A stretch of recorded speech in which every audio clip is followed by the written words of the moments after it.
ভবনের নিচতলা পরিণত হয়েছে গবাদি পশুর আশ্রয়স্থল। উপরে ওঠার সিঁড়িও তালাবদ্ধ।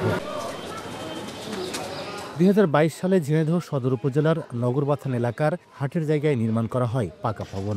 এ কারণে বাজারের ব্যবসায়ীরা কিছুটা সরে গিয়ে পার্শ্ববর্তী বিদ্যালয় ঘেঁষে ব্যবসা করছেন।